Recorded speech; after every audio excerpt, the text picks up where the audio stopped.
नमस्ते हमारे रेलवे की तैयारी करने वाले प्यारे प्यारे मित्रों, कैसे हो आप।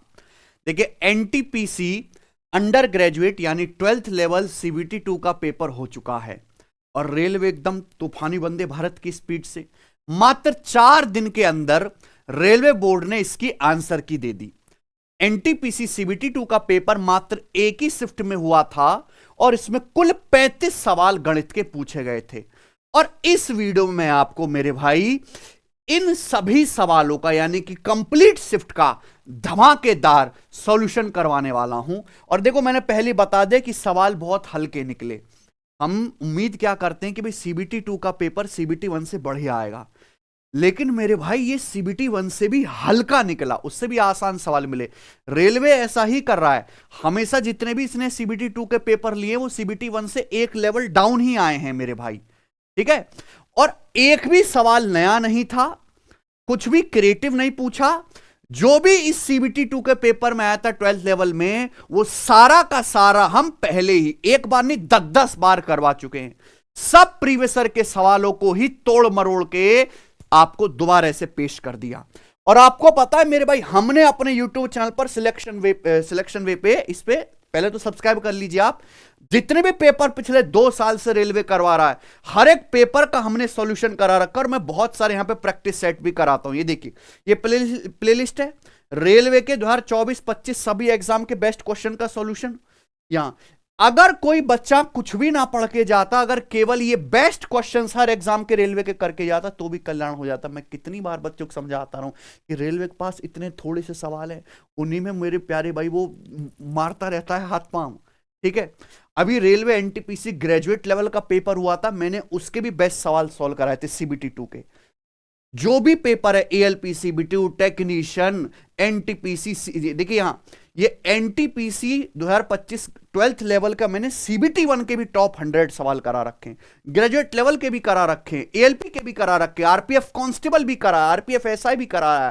तो जो भी रेलवे की तैयारी करने वाले सीरियस बच्चे, ये एक एक वीडियो को घोट के पी जाओ, क्योंकि यही सवाल है जो रेलवे बार बार देता रहता है। ये 35 सवाल भी रेलवे की तैयारी करने वाले हर बच्चे को करने चाहिए, कि आगे बहुत से बच्चे भी रेलवे ग्रुप डी का पेपर दे रहे हैं, एएलपी का पेपर होगा, टेक्नीशियन होगा, जेई होगा, सब सीक्वेंस में होगा। ये सब सवाल ही आपको आगे परोसे जाएंगे। ऐसा मत सोचो कि भाई मैं तो आरपीएफ कांस्टेबल वाला हूं, मैं तो ग्रुप डी वाला हूं, मैं क्यों करूं यहां को। बेटा सेम एग्जामिनर है, सेम मेंटेलिटी वाला, सेम ही सवाल परोसता है हर पेपर में, ठीक है ना बच्चों। और ये एक एक सवाल मैं पहले ही करवा चुका हूं मेरे भाई, मेरा मन भी खट्टा हो गया इतने हल्के सवाल देख के, पर फिर भी करने चाहिए, प्रीवियसर का सवाल करना चाहिए मेरे भाई, ठीक है जी। इसकी जो पीडीएफ है हमने अपने टेलीग्राम चैनल पे डलवा दी। देखिए, ये हमारे सिलेक्शन वे का जो है टेलीग्राम चैनल है, इस वीडियो के नीचे डिस्क्रिप्शन में लिंक है, वहां टेलीग्राम, इस पे रेलवे की सारी न्यूज अपडेट आती रहती है। ये जो हमारा मेन टेलीग्राम चैनल है, इस पे मैंने रेलवे एनटीपीसी की कंप्लीट पूरी शिफ्ट की हिंदी में भी और इंग्लिश में भी पीडीएफ अपलोड करा दी है ना। कोई बच्चा देखना चाहता है पेपर डाउनलोड करके देख सकता है, ठीक है भाई। आ जाइए, आपकी आंसर की के हिसाब से कितने नंबर बन रहे हैं मुझे कमेंट में जरूर बताइएगा, ठीक है जी। और इस पेपर में आपके मार्क्स में, गणित के स्कोर में मेरा कितना हेल्प रहा ये भी कमेंट में जरूर बताइएगा। चलिए शुरू करते हैं, 35 सवाल हर एक को सॉल्व करेंगे। अगर कोई बच्चा बेसिक से भाई अभी रेलवे की तैयारी शुरू करनी है और 2026 में पेपर फोड़ना है, तो जो हम सिलेक्शन वे एप्लीकेशन पर रेलवे फाउंडेशन बैच पढ़ा रहे हैं, जिसकी क्लास शुरू हो चुकी है, इसको ज्वाइन कर सकते हैं। बहुत कम फीस में बैच 999 से भी कम में मिल जाएगा, कंप्लीट प्रिपरेशन। मैं खुद मैथ पढ़ा रहा हूं मेरे भाई, ठीक है जी। रेलवे के लिए डेडिकेटेड बैचेस में एसएससी वगैरह स्टेट पुलिस कुछ नहीं, ओनली रेलवे के लिए डेडिकेटेड, टीसीएस के सवाल मिलेंगे आपको। आ जाइए, पहले सवाल से शुरू करते हैं, करो, मजा आएगा है। आपको 3 फ्रैक्शन दिए हैं, इनका एलसीएम निकालना है। सब बच्चों को बताया कि फ्रैक्शन का एलसीएम कैसे निकालते हैं। फ्रैक्शन का एलसीएम निकालना है तो जो इनके अंश दिए यानी कि न्यूमरेटर, उनका क्या ले लेंगे, एलसीएम। और जो इनके हर हैं डिनोमिनेटर, उनका क्या ले लोगे आप, एचसीएफ। तो 4, 5 और 8 का एलसीएम क्या आएगा, 4 और 8 का 8 पंजे 40 और 7 21 63 का एचसीएफ, वह बड़ी से बड़ी संख्या जो उनको काटते हो 7, यानी कि क्या आंसर आ गया 40 बटे कौन सा ऑप्शन है, चौथा ऑप्शन। रोहित नामक पंसारी को क्रमशः 130 रुपए पर केजी, 150 रुपया पर केजी वाले 2 प्रकार के बेसन को किस अनुपात में मिश्रित करना चाहिए जिससे कि मिश्रण का मूल्य 145.5 रुपए पर केजी हो जाए। दो टाइप के बेसन को मिला के मिक्सचर बना रहे हैं, तो प्राइस है रुपी पर केजी, तो रुपी पर केजी पे क्या लगा देंगे हम लोग, एलिगेशन लगा देंगे। एलिगेशन का सवाल था, 130 रुपए पर केजी 150 रुपए पर केजी वाले दो बेसन को मिलाते हो और मिला के बनाते हैं 145.5 रुपए पर केजी वाला बेसन। किस अनुपात में मिलाएंगे, 150 में से 145.5 घटाएंगे तो कितना आएगा 4.5, और 140.5 में से 130 घटाएंगे तो कितना आएगा 15.5। ये आ जाएगा प्यारे दोस्तों, ये रेशियो आ गया, इस अनुपात में मिलाना चाहिए। दशमलव हट गया बच्चों और ये किससे कट गया 5 से, यानी कि 9:31। तो 9:31 के अनुपात में मिलाना चाहिए। कौन सा ऑप्शन हुआ, तीसरा वाला ऑप्शन। कोई मुश्किल तो नहीं है, ये एलिगेशन वाला मैं 100 बार बता चुका हूं, रीलों में, वीडियो में, मॉक टेस्ट में, प्रीवियस ईयर में है जी। आ जाओ तीसरा सवाल। A shopkeeper fix the mark price of an item 90% above the cost price. अंकित मूल्य क्रिय मूल्य से 90% अधिक रखता है। What percent of discount on mark price should be allowed. Mark price पे कितना डिस्काउंट देना चाहिए जिससे कि 71% का लाभ प्राप्त हो। 71% लाभ प्राप्त करने के लिए अंकित मूल्य पर कितने % छूट देनी चाहिए। वैसे तो ये सवाल ऑप्शन से भी हो जाएगा, डेटा आसान है, 100 मान के भी आप कर लोगे, कोई दिक्कत नहीं है। मान लो एक वस्तु का लागत मूल्य कितना है 100 रुपए, तो वस्तु का अंकित मूल्य कितना है 90% ज्यादा है। 100 से 90% ज्यादा कितना होता है 190 रुपए। अब आप अंकित मूल्य पे कुछ डिस्काउंट देके वस्तु को बेचते हो, आपको कितना लाभ होता है 71%। लाभ किस पे होता है, लागत मूल्य पे। 100 पे 71% का लाभ हुआ, तो यानी कि बिका कितने में 171 में। तो डिस्काउंट कितना डिस्काउंट देना पड़ेगा, डिस्काउंट दिया जाता है अंकित मूल्य मार्क प्राइस पर। 190 के एमआरपी का सामान 171 में बिका, तो आपने कितना डिस्काउंट दिया 19 का।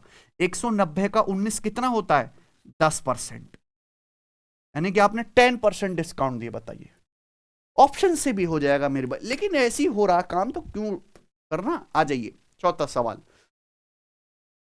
ठीक है, आप दिख रहे हैं ना सचिन।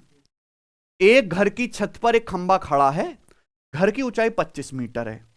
पॉइंट पी से घर के शिखर का उन्नयन कोण 45 डिग्री है और पॉइंट पी से खंबे के शिखर का उन्नयन कोण 60 डिग्री है। ठीक है ना भाई। सवाल है बिंदु पी भूतल पर स्थित है, point P is on the ground level, what the height of pole. Pole की हाइट कितनी, समझ में आया बच्चे। तो मान लीजिए मेरे दोस्तों ये क्या है आपका ग्राउंड लेवल, ये ग्राउंड लेवल है, और ये मेरे दोस्तों क्या है एक घर, ये घर है, और मेरे दोस्तों इस घर के ऊपर क्या खड़ा है, ये एक खंबा, ये खंबा खड़ा है। इससे कोई डाउट, ये जो है यहां पे खंबा खड़ा है। सवाल के अनुसार घर की छत ये हो गई, इस पे खंबा खड़ा है, ये हो गया पॉइंट पी, पॉइंट पी हो गया। तो यहां पे पॉइंट पी से घर का टॉप ये हो गया, इसका एलिवेशन एंगल कितना है, ये 45 डिग्री है, 45 डिग्री है। ठीक है बच्चों। और बोला पॉइंट पी से इस पोल के टॉप का, पोल का टॉप हो गया अभी, ये यही क्या है आपका, ये आपका पोल है बेसिकली। ठीक है ना। तो पॉइंट पी से इस पोल के टॉप का एलिवेशन एंगल कितना है, ये वाला एंगल आ गया भैया आपका 60 डिग्री का। ठीक है। आपसे बोला है घर की हाइट है 25 मीटर, घर की हाइट ये 25 मीटर है, ये घर है ना, इसकी हाइट कितनी है 25। आपसे क्या पूछा है पोल की हाइट। भाई ये सिंपल क्या है, राइट एंगल ट्राइंगल है, समकोण त्रिभुज है कि नहीं। दो दो राइट एंगल ट्राइंगल दिख रहे हैं, ये देखो छोटे वाले को देखो, 45 डिग्री के सामने कितना है, ये भी 45 डिग्री होगा, इसके सामने ये भी कितना आएगा 25। अब बड़े वाले राइट एंगल को देखो, बड़े वाले राइट एंगल को, ये 90 है, ये पूरा 60 है, तो कितना बचा ये 30 डिग्री। 30 डिग्री के सामने अगर 25 मीटर है तो 60 डिग्री के सामने कितना आएगा 25√3। 30 डिग्री के सामने अगर 1 यूनिट होता है तो 60 डिग्री के सामने क्या होता है √3 गुना होता है 25√3। तो पूरी लेंथ 25√3 है, घर की हाइट 25 है, तो खंबा कितना बचेगा 25√3 में से आप क्या घटा दोगे 25 माइनस कर दोगे, है ना। ये खंबे की हाइट आ गई 25 कॉमन √3 - 1, यानी कि ऑप्शन नंबर। कोई दिक्कत, ठीक है ना भाई, बिल्कुल हमने करके बता दिए। देखेंगे सवाल नंबर आपके सामने 5 बनाओ। सब आइए, अल्फा बीटा का रेशियो कितना है 15/22, बीटा गामा का 12/13, अल्फा बीटा गामा का मान क्या होगा।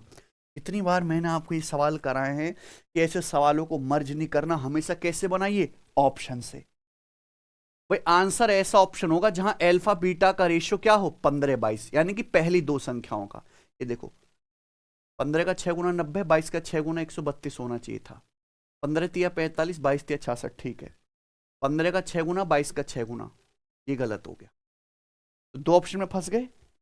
चले बीटा गामा कितना है, 12 13, ये 66 है 143 है, तो बहुत दूर दूर हो गए। भाई रेशियो क्या बनना चाहिए, 12 13 काफी नजदीक है।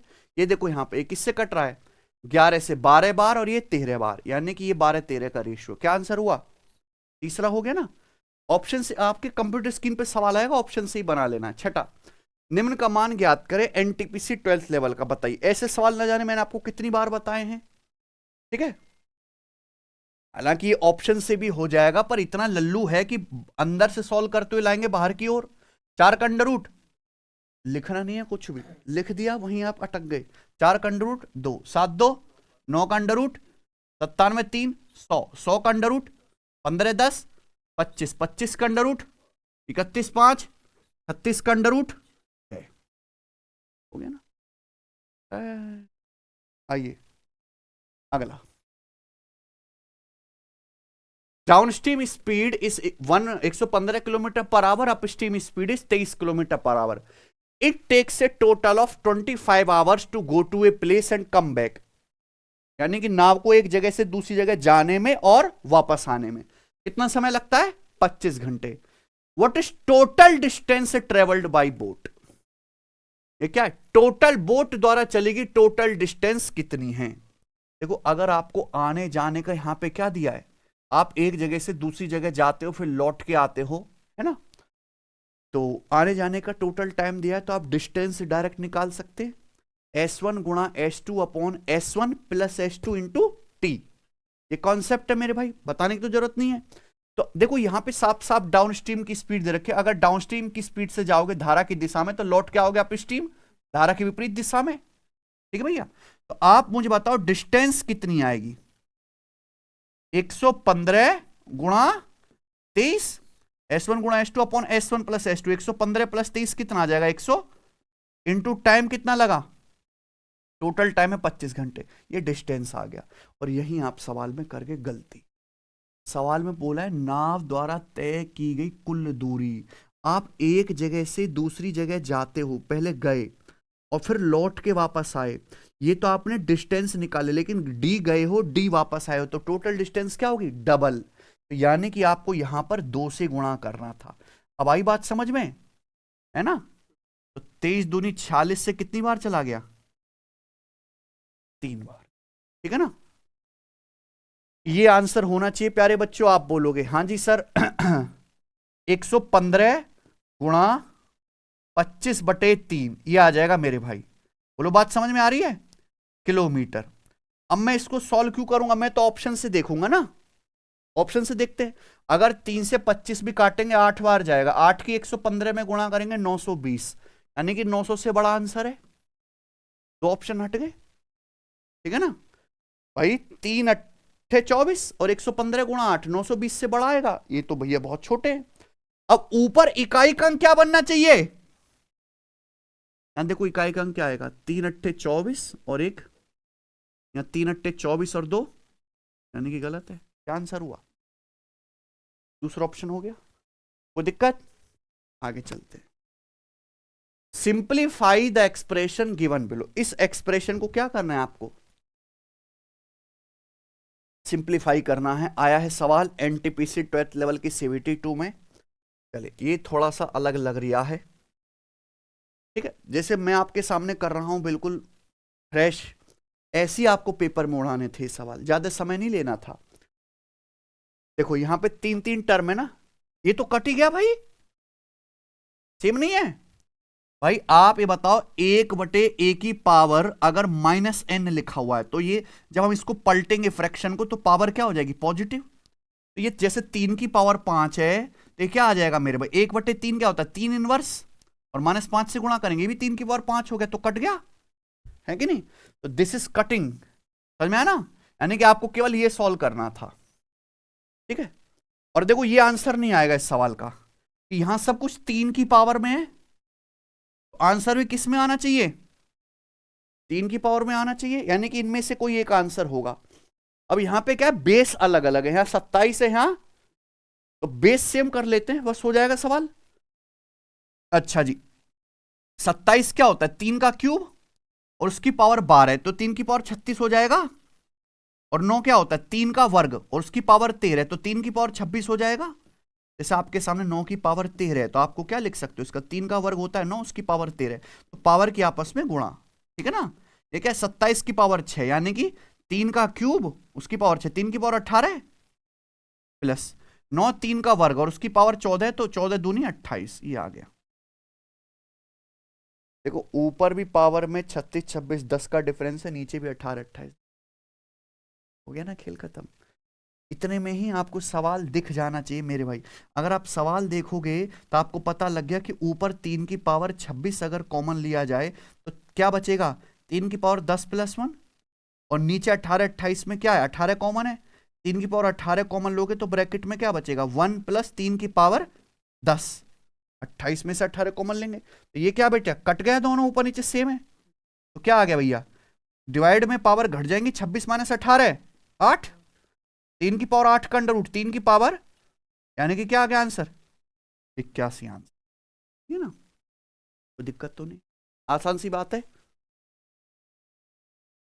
सवाल नंबर 9, एनटीपीसी का, 2 पाइप एक टंकी को अलग अलग 99 मिनट और 90 मिनट में भर सकते हैं। टंकी को खाली करने के लिए उसके बॉटम में एक पाइप लगा हुआ है, तीनों पाइप एक साथ खोल दिए जाते हैं तो खाली टंकी 50 मिनट में भर जाती है, ठीक है। How long will the pipe at the bottom of tank take to empty the completely filled cistern if no other pipe is open, यानी कि टंकी के तल में जो पाइप लगा हुआ है, जो खाली करने वाला पाइप है, वो भरी हुई टंकी को खाली करने में कितना समय लेगा, नॉर्मल है भाई, ठीक है जी। देखो बच्चों, ये 2 पाइप भरने वाले, हम इनको नाम देते हैं ए और बी। टंकी के बॉटम में खाली करने वाला पाइप है, इसको नाम देते हैं मान लीजिए सी। तो ए जो है टंकी भर सकता है कितने मिनट में, 99 मिनट में, और बी भर सकता है 90 मिनट में। और अगर हम तीनों पाइप खोल दें, यही तो है ना, तीनों पाइप, यानी कि ए बी और बी बी, और जो टंकी के बॉटम में लगा हुआ है सी बी, तो टंकी भर जाती है कितने मिनट में बेटे, 50 मिनट में। तो आपको क्या लेना है, इन सबका एलसीएम, ठीक है ना। वैसे 99 90 आ रहा है ना, 9 9 का रिश्तेदार आंसर आना चाहिए, 9 का रिश्तेदार, ये चेक कर सकते हो आप, ठीक है ना। चलो अब देखो 99 और 90, एलसीएम बहुत बड़ा हो जाएगा वैसे इसका ना। देखो 99 तो है ही, 90 में क्या आता है, 10 आता ही, आ जाएगा एलसीएम। हालांकि ये नंबर 50 से भी इजीली कट जाएगा, ज्यादा बड़ा नहीं, ये ले लेते हैं एलसीएम। भाई हमने मान लिया कि 99 और 90, 99 तो है ही और 10 भी आ रहा है, तो 990 हमने मान ली कि जो टैंक है उसकी क्या है, कैपेसिटी। तो पाइप ए 990 भरता है 99 मिनट में, 1 मिनट में कितना भरेगा, 10। बी भरता है 990 90 मिनट में, 1 मिनट में कितना भरेगा, 11। तीनों पाइप मिलकर ये 50 मिनट में भरते हैं, ठीक है ना। 990 तीनों पाइप मिलकर 50 मिनट में भरते हैं, तो तीनों पाइप 1 मिनट में कितना भरेंगे, क्या आएगा, 99/5, ऊपर नीचे किससे गुणा कर दो, 2 से, तो 198/10, 198/10 क्या आ गया, 19.8, ठीक है ना। अगर मैं यहां एलसीएम पूरा लेता तो भाई बहुत बड़ा नंबर आता, बहुत बड़ी एफिशिएंसी आती, हमें दिक्कत होती। ऐसे कोई देखो कि 5 से डिवाइड करना किसी भी नंबर को आसानी से, हमने ज्यादा लोड नहीं लिया। ए की एफिशिएंसी कितनी है, 10, बी की कितनी है, तो 10 और 11 कितना हो गया, 21। तीनों की एफिशिएंसी कितनी आनी चाहिए, तो 21 से 19.8 कितना कम है, 1.2, यानी कि सी की एफिशिएंसी कितनी आ गई, कोई दिक्कत है क्या, बोलो। 10 11 21 में से 1.2 घटाएंगे 19.8 आ जाएगा, यानी कि पाइप सी 990 यूनिट टंकी खाली करेगा कितनी एफिशिएंसी से, 1.2 एफिशिएंसी से। तो खाली करने में कितना समय लगेगा, डिवाइड कर दीजिए, डेसिमल और ये 0, ठीक है ना। 4 से कितना 25 और 4 से 12 3, और 3 से 99 33, यानी कि आंसर आ गया 33 × 25 मिनट, ये आंसर आ गया ना एग्जैक्ट।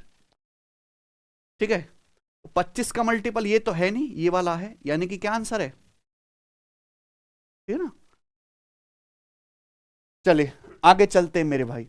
10वां सवाल, 3 years ago from now, Aman was 4 times Chaman's age. 3 years from now, he will be twice as old as Chaman. What is Aman current age in year?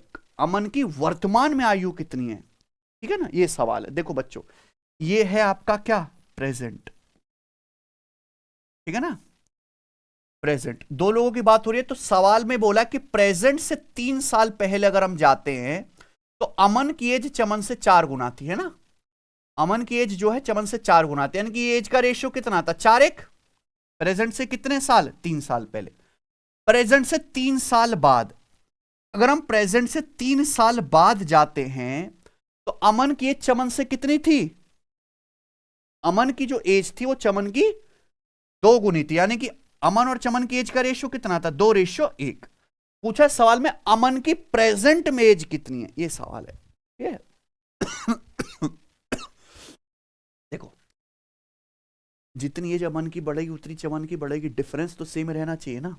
यहां difference ही same नहीं है ratio का, कैसे same करेंगे, 4:1 का difference है 3, 2:1 का difference है 1, तो क्रॉस मल्टीप्लाई, ऊपर वाले रेशियो में 1 से गुणा, नीचे वाले में 3 से गुणा, है ना, ऐसे ऊपर वाले में 1 से और नीचे वाले में 3 से क्रॉस मल्टीप्लाई कर देते हैं ना। नीचे 3 से करेंगे तो क्या आएगा, 3 दूनी 6 और 3 एकम 3।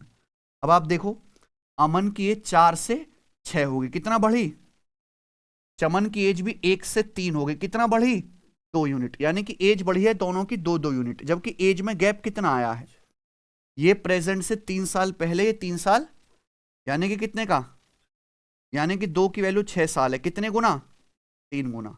सवाल में क्या पूछा है, अमन की प्रेजेंट एज क्या आएगी 4, और देखो ये प्रेजेंट से 3 साल है, ये प्रेजेंट से 3 साल पहले है, 3 साल आगे, बीच में क्या आएगा, एवरेज, यानी कि 5, 4 और 6 का एवरेज 5, तो 5 की वैल्यू पूछी कितनी है, ये भी कितना हो जाएगी, 3 गुना, यानी कि ऑप्शन, ठीक है ना बच्चों, कोई दिक्कत, आसान सी बात है। आगे चलते हैं। 100 in a test with a maximum of 100 marks, B scored 54 and A scored 75. Approximately what percent of B's score is A's score? A के स्कोर B के स्कोर का कितना परसेंट, ठीक है बच्चों। कंफ्यूज करने की कोशिश कर रहा है, देखो इससे कोई मतलब नहीं है। एक पेपर हुआ, बी के कितने नंबर आए 54, ए के कितने नंबर आए 75, तो सवाल में कह रहा है कि ए के जो मार्क्स हैं बी के मार्क्स का कितना परसेंट है, ए के नंबर बी के नंबर का कितना परसेंट है, बी के नंबर का कितना परसेंट है ए के नंबर, तो बेस क्या हो गया बी, बी के नंबर हैं 54, यहां पे कम ज्यादा नहीं पूछा, तो पूछा ए के जो मार्क्स हैं 75, बी के नंबर का कितना परसेंट है, तो जो भी बेस आएगा वो कहां आएगा, नीचे, और ये 3 से कट गया मेरे दोस्तों, ये आ जाएगा 25/18, है कि नहीं बच्चों, ये आया फ्रैक्शन में, तो परसेंटेज में मेरे दोस्तों जो भी आंसर आएगा 100% से तो ज्यादा ही आएगा बेटा, ये फ्रैक्शन में आया है, आया ना फ्रैक्शन में, ठीक है ना। अगर आप इसको परसेंटेज में बदलोगे तो ये फ्रैक्शन 1 से बड़ी है, तो परसेंटेज भी 100% से बड़ा आएगा, और ये 1 से काफी बड़ी फ्रैक्शन है, काफी बड़ी है ना फ्रैक्शन, तो आंसर भी 100% से काफी बड़ा आना चाहिए, तो आंसर क्या होगा कि बोलो, 18 का लगभग आप ये मान लीजिए कि यहां पे ये 1.5 गुना हो गया, 1.5 गुना मतलब 150% के करीब आएगा, तो आंसर क्या है, ठीक है ना, पूरा करने की जरूरत है क्या। 12वां सवाल, एक शंक्वाकार टोपी का आधार व्यास 40 सेंटीमीटर, हाइट है इसकी 21 सेंटीमीटर, 112 पैसे पर स्क्वायर सेंटीमीटर की दर से टोपी की सतह को रंगने की लागत 1 दशमलव स्थान तक पूर्णांकित क्या है, पाई बराबर क्या यूज करना है 22/7, ठीक है ना बच्चे, टोपी पहनते हो बर्थडे में, ठीक है ना, टोपी का जो आधार है वो सर्कल होता है, सर्कल का व्यास कितना है, अगर व्यास 40 है तो रेडियस कितनी आएगी 21, टोपी की सॉरी 20 आएगी ना, टोपी की हाइट है 21, तो ठीक है ना, तो यहां से चूंकि कोण है तो स्लांट हाइट कितनी आ जाएगी 20, 21, 29, ये पाइथागोरन ट्रिपलेट है ना। अब हमें टोपी को जो है कलर करना है, तो हम कर्व सरफेस एरिया को ही पोतेंगे, तो कर्व सरफेस एरिया क्या होता है कोन का? पाई आर एल।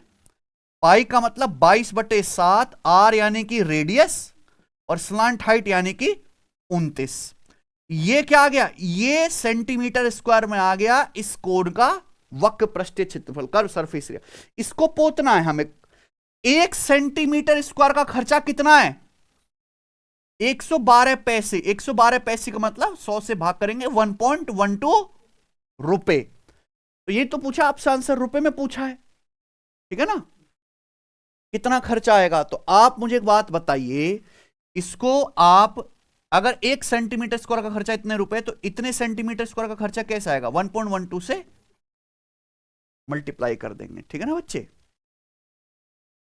और आप देख सकते हैं, देखो 7 कट गया, आप कैलकुलेशन में कोई दिक्कत नहीं आएगी, है भी 7 से ये कट जाएगा, 16 7 112 यानी कि 0.16, ठीक है ना? यानी कि सवाल के जो भी आंसर हैं वो एग्जैक्ट है कि 1 0 से 1 दशमलव खत्म हो जाएगा, दशमलव के बाद एक ही अंक आएगा, दशमलव के बाद 2 अंक है, 1 0 है, एक डेसिमल कट जाएगा, तो डेसिमल के बाद एक ही डिजिट आएगा जो ऑप्शन में भी है। तो केवल क्या मैच कर लो, यूनिट डिजिट, 2 दूनी 4, 4 नाम 36, 36 गुणा 6 यानी कि एंड में क्या आएगा? ये आंसर आएगा। 11 का मल्टीपल भी होगा, देखो 2 4 6 6 12, 12 का डिफरेंस 11 है कि नहीं? तो हमें कैलकुलेशन की जरूरत नहीं है, कैसे बनाएंगे? ऑप्शन से। एक ट्रेन 180 किलोमीटर की 3 समान दूरियों को 45, 60 और 90 किलोमीटर पर आवर की चाल से तय करती है। तीनों दूरियों को तय करने में कुल कितना समय लगेगा? एक सेकंड, मैं सही पढ़ रहा हूं ना? वाकई में सवाल है? शर्म नहीं आ रही एग्जामिनर को? एग्जामिनर का घर का पता मिल जाए तो घर में घुस के मैं लड़के भेजूं पीटने कुछ है। टाइम निकालना, टाइम बराबर क्या होता है? डिस्टेंस बटे स्पीड। 180 किलोमीटर की 3 इक्वल डिस्टेंस जा रहे हो, पहले 45 की चाल से जाओगे, कितना टाइम लगेगा? 180 बटे 45 4 घंटे, फिर 180 बटे 60 3 घंटे, फिर 180 बटे 90 2 घंटे, टोटल टाइम लगा 4 3 7 2। एक हेल्थ क्लब में 55% मेंबर महिलाएं हैं, 45% पुरुष हैं।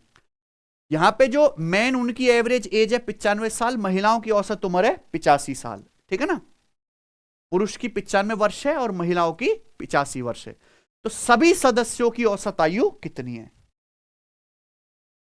ठीक है भाई, ये भी बहुत हल्का है, कोई दिक्कत तो नहीं। देखो अगर पुरुष 95 महिला 85, तो पूरे ग्रुप का 95 85 के बीच में ही आएगा ना, यानी कि ये दोनों आंसर तो हो ही नहीं सकते थे।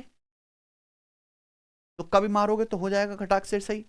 और यहां पे बेस्ट क्या रहेगा आपका? एलिगेशन लगा लेते हैं हम, यहां ले लेते हैं मैन और यहां ले लेते हैं वुमेन। भाई मैन कितने हैं? 45%, महिला कितनी है? 55%। तो रेशियो देखो 5 से कट जाएगा, 5 नाम 45 और 5 से 55 11। तो मैन वुमेन की संख्या का रेशियो 9:11, ठीक है ना?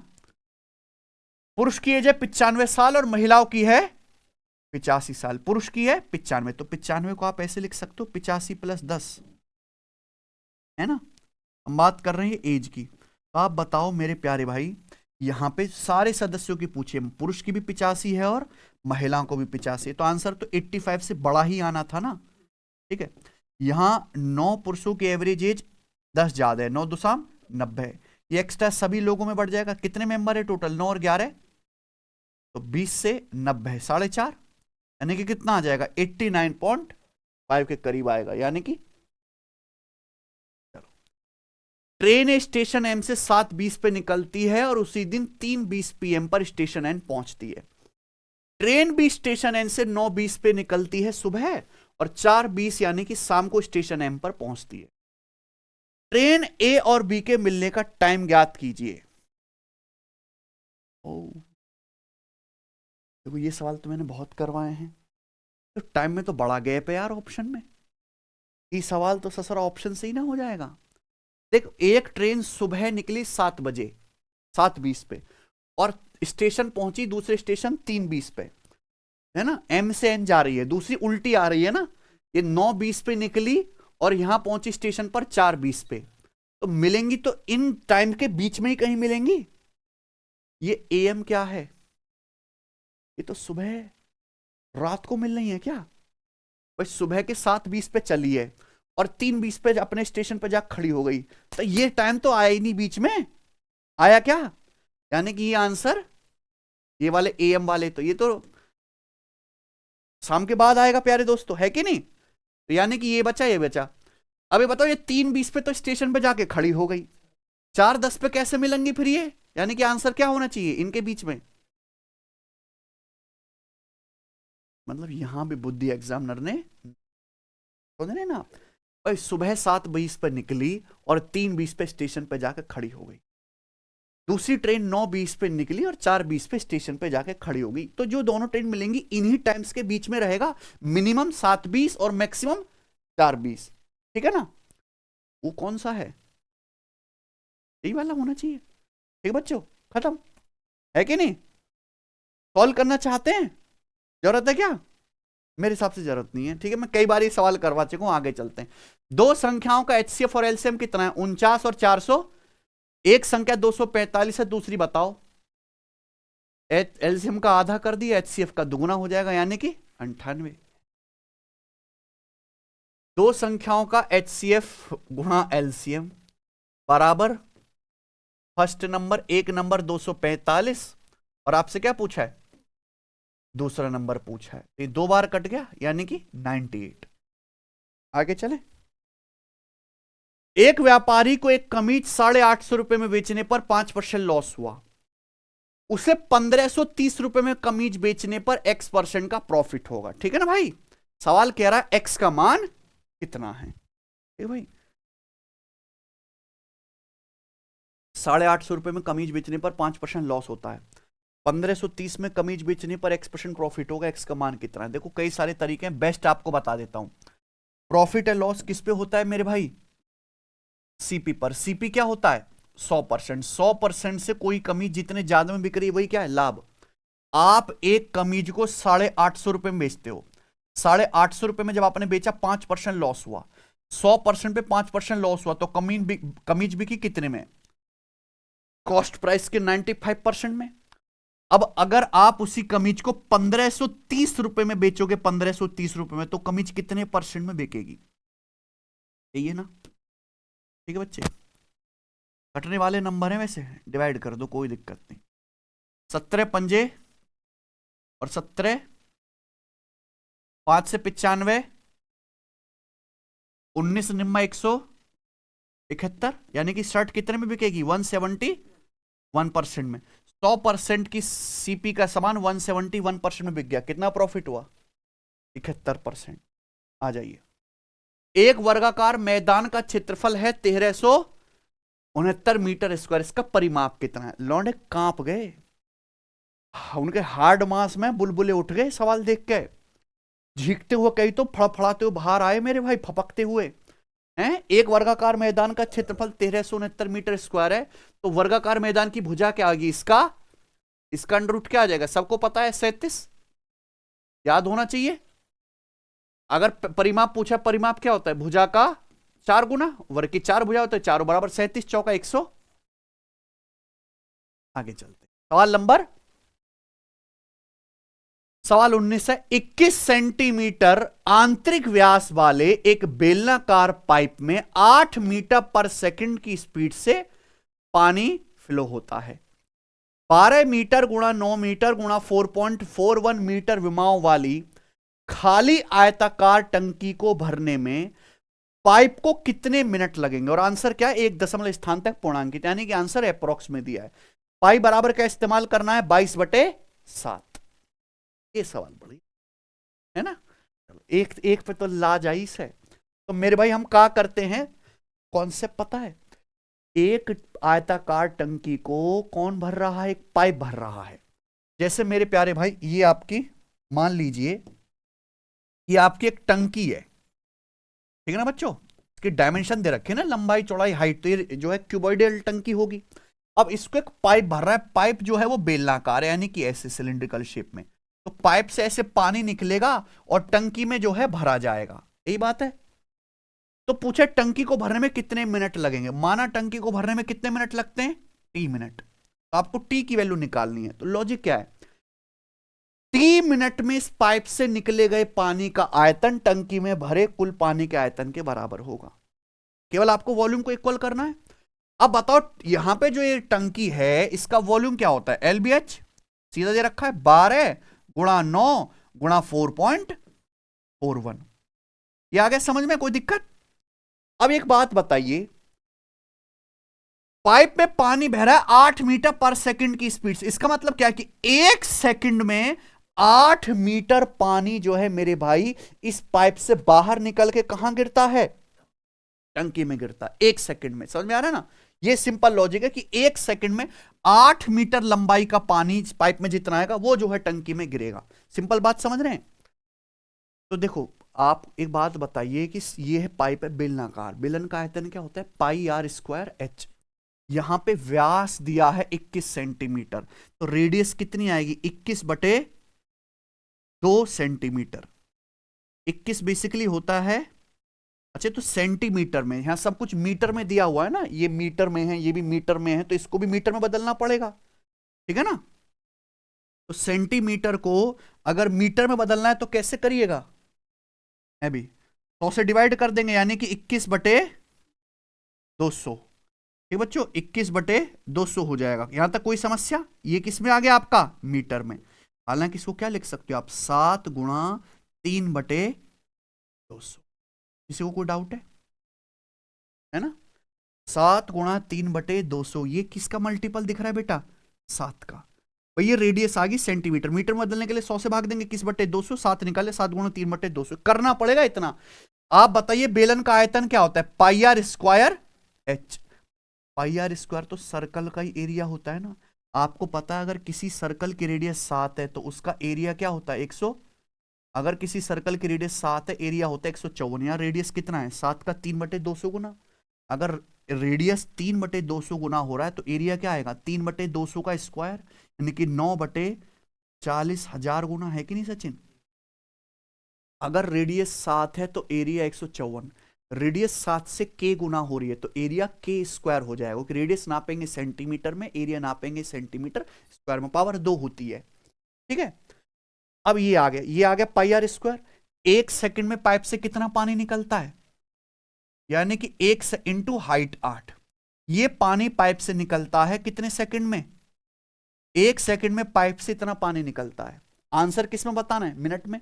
तो 1 मिनट में पाइप से कितना पानी निकलेगा, 1 मिनट का मतलब होता है 60 से गुणा कर देंगे भाई, सेकंड 1 सेकंड में इतना पानी, तो 60 सेकंड में कितना पानी निकलेगा 60 से गुणा। 60 सेकंड का मतलब ये 60 सेकंड में इतना पानी निकलता है, 60 सेकंड यानी कि 1 मिनट। 1 मिनट में पाइप से इतना पानी निकलता है, तो t मिनट में पाइप से कितना पानी निकलेगा, t से बराबर होना चाहिए।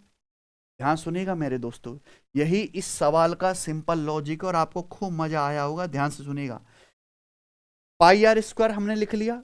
1 सेकंड में पाइप से कितना पानी निकलता है 8 मीटर, तो हमें निकालना है 1 मिनट में। 1 मिनट में कितने होते हैं 60 सेकंड। 60 सेकंड में कितना पानी निकलेगा, 60 से गुणा करेंगे। 60 सेकंड यानी कि 1 मिनट में इतना पानी निकला। t मिनट में कितना पानी निकलेगा, t से गुणा। समझ में आना बच्चे, ये इक्वल होना चाहिए। सब कुछ मैंने आपको समझाने के लिए लिखा मेरे प्यारे भाई। एक्चुअल में अगर किसी बच्चे ने प्रैक्टिस, हम तो बैच में करवाते हैं इस लेवल के, तो इसमें कुछ नहीं है कि नहीं, कैलकुलेशन में कुछ भी नहीं है। अब आप बताइए मेरे दोस्तों कि यहां क्या आ जाएगा। देखो 1 0 तो कट ही रहा है बच्चों, कट गया ना। और यहां दशमलव के बाद 2 अंक है, तो दशमलव से यहां 2 0, ये भी कट रहा है ना, कट गया ना बच्चे। ये क्या आ गया 8 पंजे 40। ठीक है जी। लेकिन 9 से पूरा 9 भी कट रहा है, और 6 से आपका 12 भी कट रहा है, 2 बार कट गया ना बच्चे।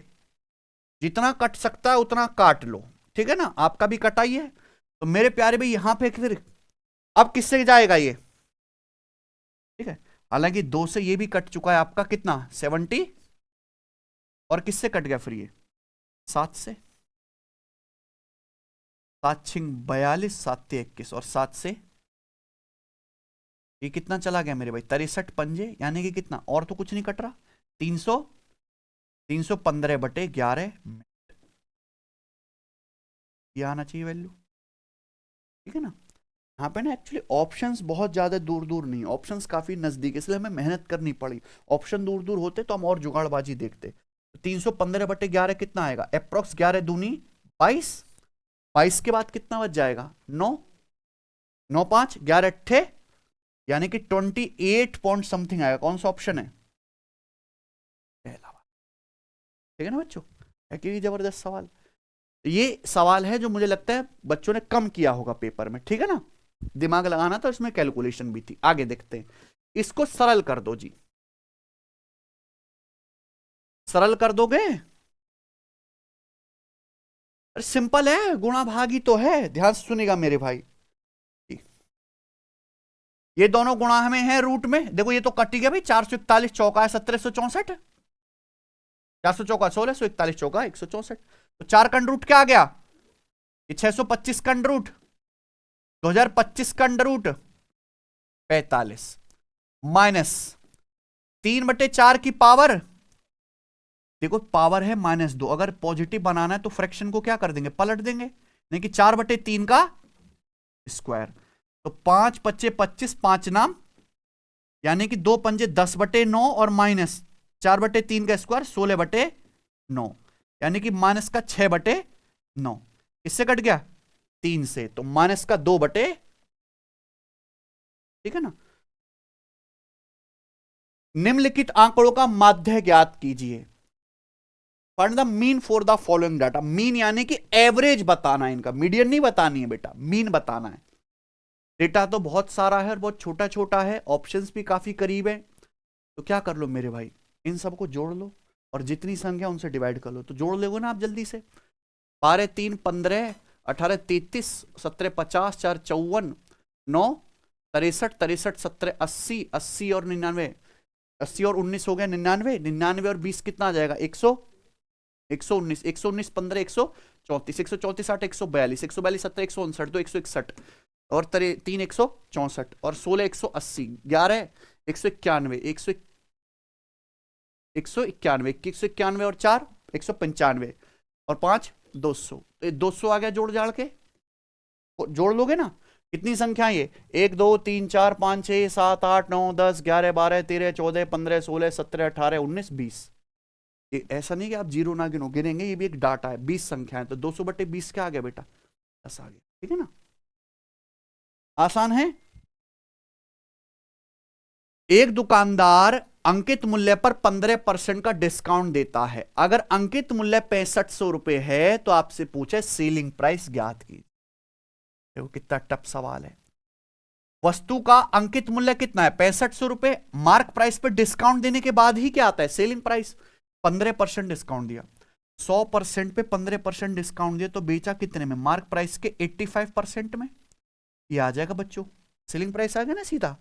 परसेंटेज से 2 जीरो, यानी कि एंड में क्या आएगा? 5। ठीक है जी। और आंसर ये वाला नहीं आएगा, ये वाला होगा कि 65 में भी 5 आ रहा है, 85 में भी 5 आ रहा है, तो 25 से कटने वाला नंबर आएगा ना। यहां एंड में 55 है, 25 से नहीं कटेगा। ठीक है ना? इवेल्युएट, इसका इवेल्युएशन करो मेरे भाई। ठीक है जी। कई लोग लगाने पड़ेंगे इसका इवेल्युएशन करने के लिए, काफी टफ और लंबा चौड़ा बोर्ड मास का सवाल है। बनाओ बच्चों। क्या उत्तर है इसका? ब्रैकेट तो काफी लगा दिया है। सबसे पहले स्मॉल ब्रैकेट, 26 माइनस 14 12, 12 6 18, 18 गुणा -9 -162, 30 और ये -162 कितना आ गया? माइनस का 100। ये एक ऐसी 7 अंकों की संख्या है जो 3 से डिविजिबल है। a प्लस बी का मिनिमम मान कितना है? मजा आ रहा है बेटा? ऐसे सीखते रहेंगे। अगर ये संख्या 3 से डिविजिबल है तो इसके अंकों का योग यानी कि डिजिटल सम भी 3 से कटना चाहिए ना। ऐसे सवाल मैं बहुत करवाता हूं बैच में। तो डिजिटल सम निकालो, 8 और 1 9, 4 6 10, 10 का मतलब भी 10 के अंकों को जोड़ेंगे 1, 1 प्लस ए प्लस बी। ये ए और बी भी तो डिजिट बच गए ना। ये क्या आ गया बेटा? डिजिटल सम आ गया। अब ये संख्या 3 से कटती है, तो आपसे यहां पे पूछा है ए प्लस बी का मिनिमम मान। क्या? ए प्लस बी का मिनिमम मान। अब ये जीरो तो नहीं हो सकता डिजिटल सम ना। यहां पे प्यारे बच्चों इसको क्या ले लो आप? 2। अगर आप ए प्लस बी को 2 लोगे तो डिजिटल सम 3 हो जाएगा, 3 से कटने वाला। तो ए प्लस बी की मिनिमम वैल्यू क्या आएगी? 2 आ जाएगी।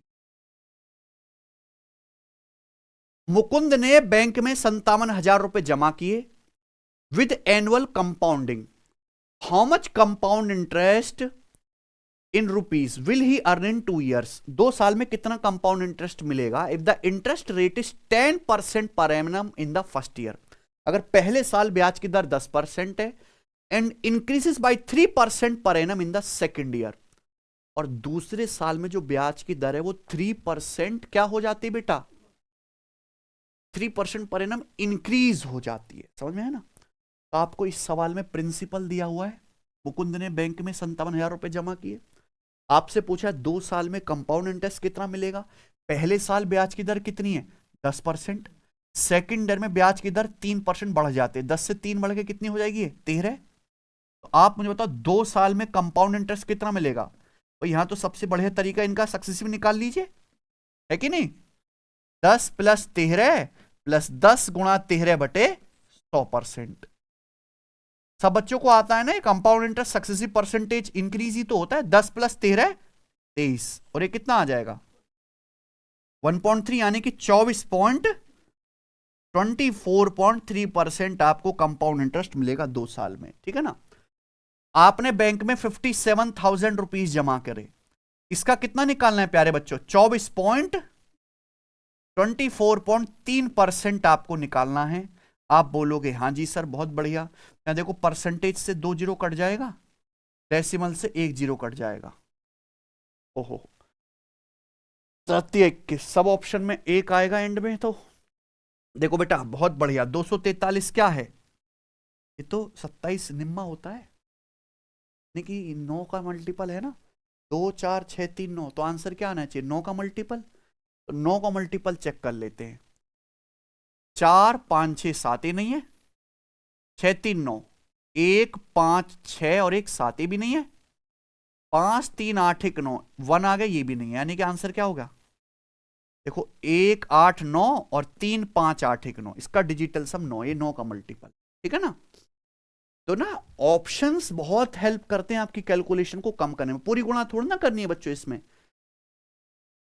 The larger of 2 supplementary angle it's 16 degree more than the smaller angle. 2 संपूरक कोण हैं, उनमें बड़ा कोण छोटे कोण से 16 डिग्री अधिक है। तो आपसे पूछा छोटा कोण कितना है। देखो 2 कॉम्प्लीमेंट्री एंगल है मेरे प्यारे भाई, कॉम्प्लीमेंट्री नहीं सप्लीमेंट्री। सप्लीमेंट्री एंगल समझते हैं, जिनका योग 180 डिग्री होता है। इनमें एक बड़ा है एक छोटा है। बड़ा कोण छोटे से कितना ज्यादा है? 16 डिग्री। देखो अगर 2 सप्लीमेंट्री एंगल बराबर हों तो बराबर कितने डिग्री के होंगे? 90 90 डिग्री के। 90 90 180। अब इनका डिफरेंस कितना है? 16 डिग्री। 16 का आधा क्या होता है? यानी एक 90 से 8 ज्यादा होगा, एक 90 से 8 कम होगा। पूरी दुनिया में इससे बेस्ट तरीका नहीं है करने का। बड़ा वाला है 98, छोटा वाला है 98, 90 - 8 यानी कि 82 डिग्री। छोटा ही पूछा है यहां पे, ठीक है ना? 10 संख्याओं का योग 612 है, उनका औसत ज्ञात कीजिए।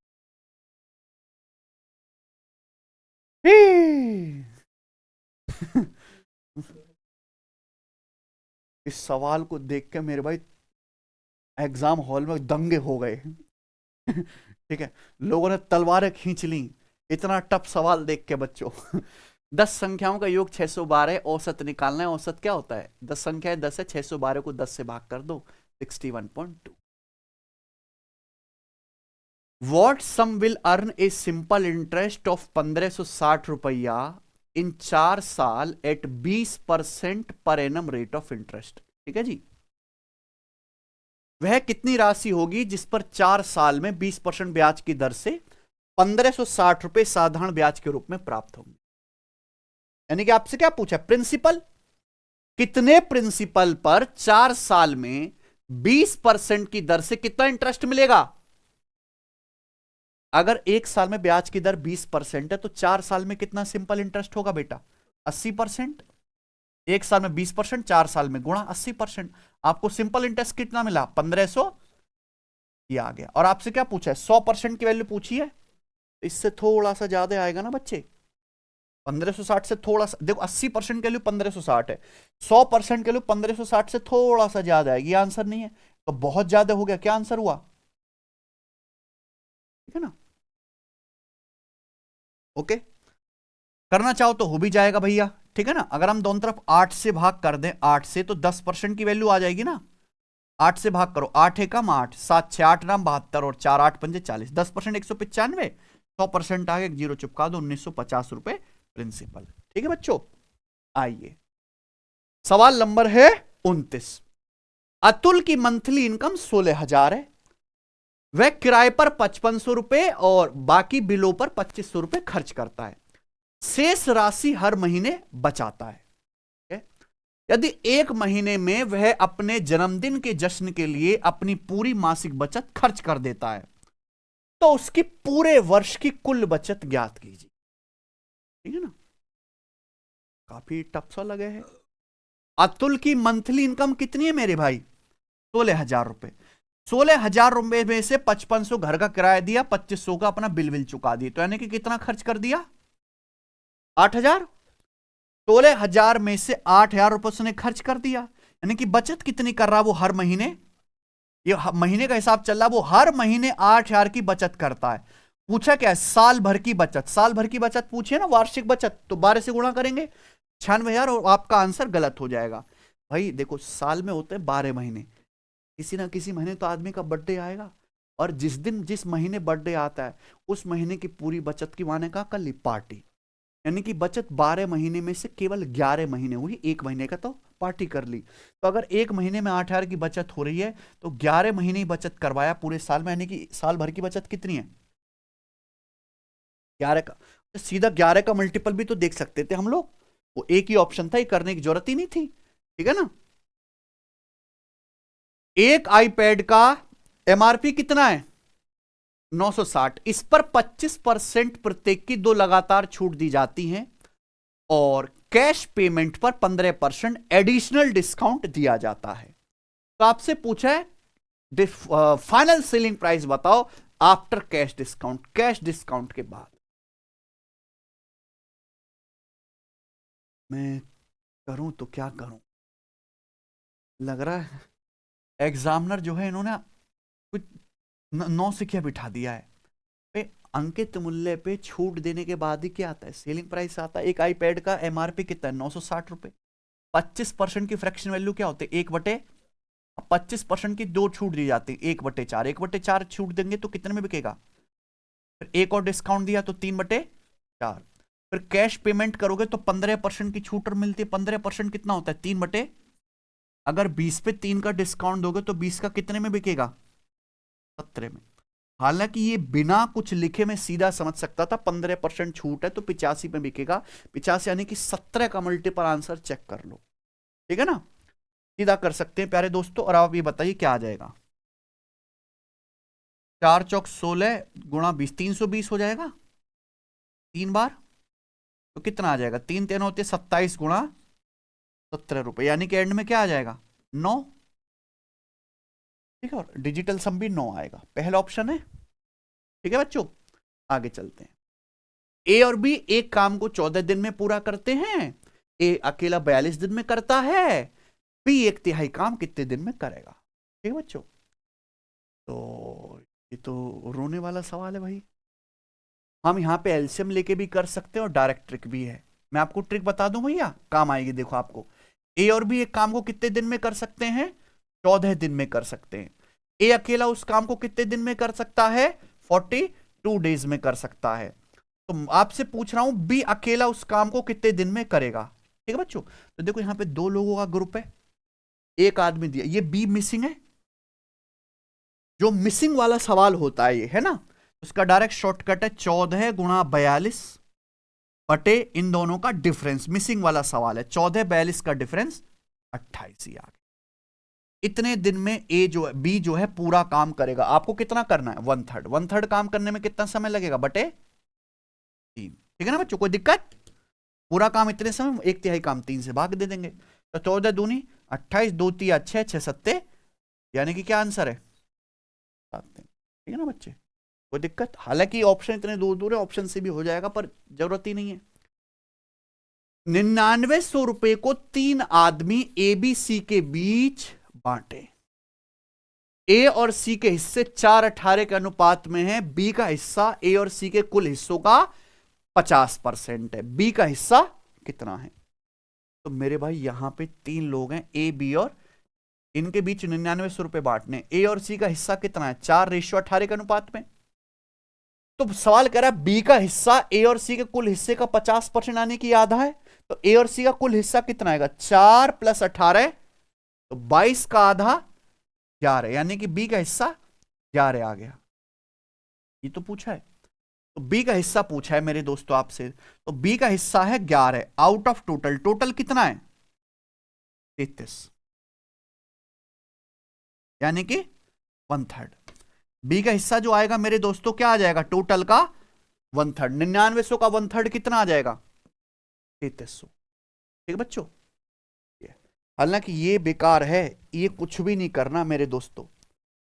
बी का हिस्सा ए और सी का कितना है? 50%, यानी कि ए और सी का 50% क्या होता है? 1/2। 50% की फ्रैक्शन 1/2। अगर ए और सी का कुल हिस्सा 2 है तो बी का कितना है? बी का 1 है, ए और सी का 2 है, तो तीनों का कितना आ गया? 1/3 डायरेक्ट आएगा। 9900 का 1/3 मेंटली करने वाली बात थी कि नहीं? 33वां, आपको एक आंकड़ा दिया गया है जहां, अच्छा ये आंकड़ा x+4, 2x - 3, 5x, x+1 और 3x+2, जहां x की वैल्यू 1 से बड़ी है। सवाल के अनुसार x एक नेचुरल नंबर है। ठीक है भाई, मीडियन है 7, इस डेटा की मीडियन 7 है, तो आपसे पूछा x का मान क्या होगा। ठीक है भाई, यानी कि रिवर्स क्वेश्चन है। मीडियन क्या होता है? डाटा को असेंडिंग ऑर्डर, बढ़ते क्रम में लिखो तो जो बीचों बीच में नंबर आएगा वही क्या है? माध्यिका। तो यहां पे कुल 5 ही डेटा सेट है, 1 2 3 4 5, तो बीचों बीच में कौन सा आएगा? 3rd number. तो बढ़ते क्रम में लिखो मेरे भाई। ठीक है, देखो यहां ये एक x+1 है, एक x+4 है, तो x+1 से बड़ा ही होगा x+4, है कि नहीं? सब जगह पॉजिटिव है, बस यही निगेटिव आ रहा है। देखो मीडियन कोई बहुत बड़ा नंबर नहीं है, छोटा सा नंबर है 7। अगर मैं इसको सबसे छोटा मानता हूं कि माना 2x - 3 सबसे छोटा है, ठीक है बच्चों, तो फिर इससे बड़ा क्या होना चाहिए? x+1 होना चाहिए।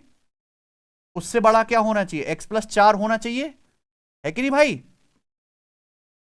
ठीक है, और बाकी दो कुछ भी हो, बाकी दो तो या तो 3x+2 होगा या 5x होगा। ठीक है, इस हिसाब से मीडियन कितनी बननी चाहिए? x+4, इसकी वैल्यू कितनी है? x की वैल्यू कितनी आएगी? 3। लेकिन चेक कर लेते हैं क्या ये असेंडिंग ऑर्डर बन भी रहा है कि गड़बड़ हो रही है। अगर x 3 है तो कितना बनेगा? 2 3 6, 6 - 3, और 3 और 1, और 3 + 4 7, यानी कि ठीक है बेटा। x की जगह अगर आप 3 रखोगे तो ये कितना आएगा? ये आ जाएगा 3 3 9 2 11, और ये आ जाएगा मेरे भाई 3 5 15। तो असेंडिंग ऑर्डर में बीच में मीडियन 7 बन रही है, बिल्कुल ठीक माना है हमने, यानी कि यहाँ पे x+4 7 है, तो x आपका 3 आएगा। ठीक है ना, आसान सी बात है। सरल करो मेरे भाई, देखो कितना टफ है सरल करना। ये अलजेब्रा के टफेस्ट सवाल में से है।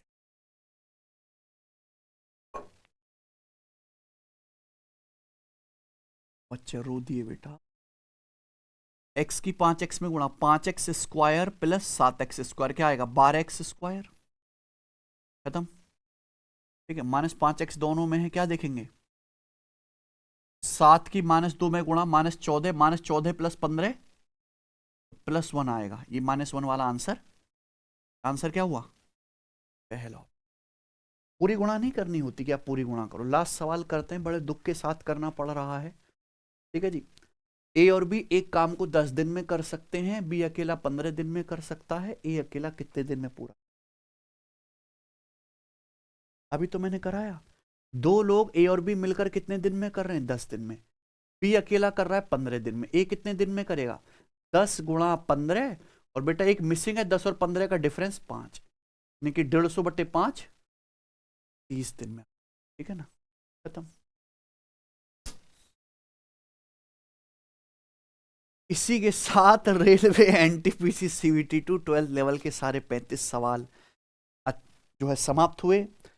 बड़े दुख के साथ बताना पड़ रहा है कि एक सवाल ही है ऐसा जिससे मैं खुश हो पाया। वो सवाल था मेरे प्यार भाई 19वां, है ना। ऐसे ही सारे सवाल होने चाहिए मेंस में, इस लेवल के ही 35 सवाल आने चाहिए, ठीक है। कि बच्चे 35 में से 15-20 ही पेपर में करवाएं, तभी तो कट ऑफ नीचे गिरेगी। है ये तो कचरा भी सब कर लेगा, कूड़ा कबाड़ा जिसने मेहनत करी हो। तो 2 घंटा पढ़ के जाए और जो 10 घंटा पढ़ के जाए, सब बराबर ही है, ठीक है जी। पर कोई बात नहीं, पेपर देखो, पेपर और आदमी किस्मत कभी भी बदल सकता है ऊपर नीचे, तो आपको पढ़ते रहना है, टेस्ट यहाँ पे लगाते रहने हैं, जो भी लेटेस्ट पेपर उनका सॉल्यूशन करते रहना है। बेसिक्स अगर आपको रेलवे की तैयारी करनी हो, जैसे मैंने सवाल आपको उड़ा के दिखाया वैसे उड़ाने, तो रेलवे फाउंडेशन बैच से बढ़िया कोई ऑप्शन है नहीं विश्व में, ठीक है ना। पहली बार हम अपनी सिलेक्शन वे एप्लीकेशन पर रेलवे के लिए डेडिकेटेड ओरिएंटेड बैच पढ़ा रहे हैं, मैं जो है, और उसमें रीजनिंग जो है दीपक सर पढ़ा रहे हैं, जो रेलवे के सबसे पुराने फैकल्टी हैं, ठीक है बच्चों। तो आप इसको ज्वाइन कर सकते हैं, रेलवे की तैयारी करने वाले, केवल खास स्ट्रिक्टली रेलवे वाले बच्चों के लिए है ये बैच, कंप्लीट प्रिपरेशन, साइंस भी, जीके भी और मैथ भी, ठीक है। कैसी लगी भाई आपको ये वीडियो, 35 सवालों का ये सॉल्यूशन, मुझे कमेंट करके जरूर बताइएगा। अभी कोई भी रेलवे का पेपर होगा तो सबसे पहले मैं इसी चैनल पर आपको सॉल्व करवाऊंगा। धन्यवाद।